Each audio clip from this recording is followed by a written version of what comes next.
कि भारत सबसे युवा देशों में से है।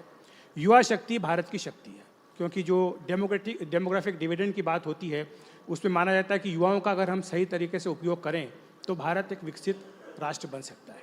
तो विकसित भारत के लिए युवाओं की आप क्या भूमिका देखते हैं? देखिए, अभी मैं वसुधा जी से बात कर रहा था जो हिस्ट्री कर रही हैं अंडर ग्रेजुएट में, और अगर इतिहास के पन्नों को आप पलटो तो जब जब एक पैराडाइम शिफ्ट किसी भी देश में आया है या विश्व में आया है, मैं आधुनिक युग की बात नहीं कर रहा जब हम लोग आईटी पर निर्भर हैं और इन चीज़ों पर निर्भर हैं, मैं 3-4-5 हज़ार साल पुरानी बात कर रहा हूँ। जब भी क्रांति आई है, परिवर्तन आया, कुछ नया दौर आया है, नवाचार आया है, तो वो क्रांति, परिवर्तन, नवाचार युवाओं के द्वारा ही क्रियान्वयन किया गया है। पॉलिटिकल क्षेत्र में देखो, हिस्टोरिकल क्षेत्र में देखो, टेक्नोलॉजी के क्षेत्र में देखो, इनोवेशन के क्षेत्र में देखो, सदैव युवा इसके स्रोत रहे। तो आपने जो प्रश्न पूछा एक तरीके से एक बड़ा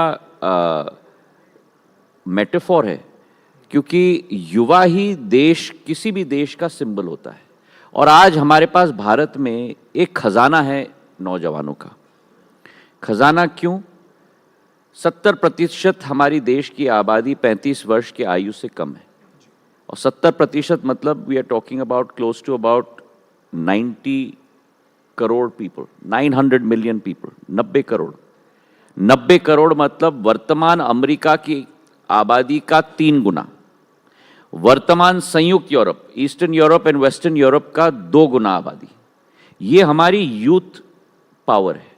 जो आपने कहा dividend, demographic dividend and democratic dividend, और इन दोनों डिविडेंड्स को लेकर ही भारत में जो परिवर्तन आया है, और इसका उदाहरण मैं आपको दूं, क्योंकि मैं मानता हूं कि भारत का जन भी युवा, भारत की शक्ति भी युवा, भारत की क्षमता भी युवा, और भारत का भविष्य भी युवा है। और एक उदाहरण आपको दूं, जिस देश में चुने गुने उंगली पे गिने हुए स्टार्टअप्स होते थे, आज उस देश में 2.25 लाख स्टार्टअप्स हो चुके।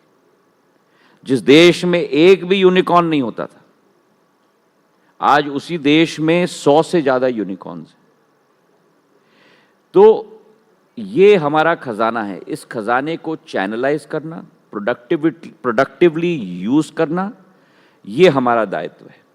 और इसलिए प्रधानमंत्री जी ने कई योजनाओं की शुरुआत की है। पीएम इंटर्नशिप प्रोग्राम, जहां टॉप 500 कंपनीज के साथ आज देश के युवाओं को इंटर्नशिप मिलेगा।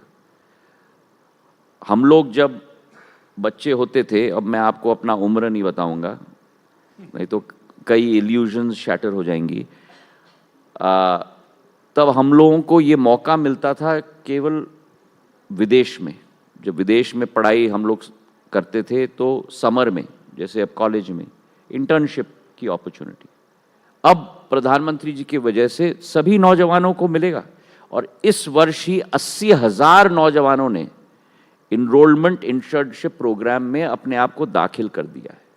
2,000 करोड़ रुपए की राशि इसके लिए रखी गई है। रिसर्च और एनालिसिस, R&D हम लोगों का बैकबोन होना चाहिए। India must rise not only as a services nation, but India must rise as a product nation.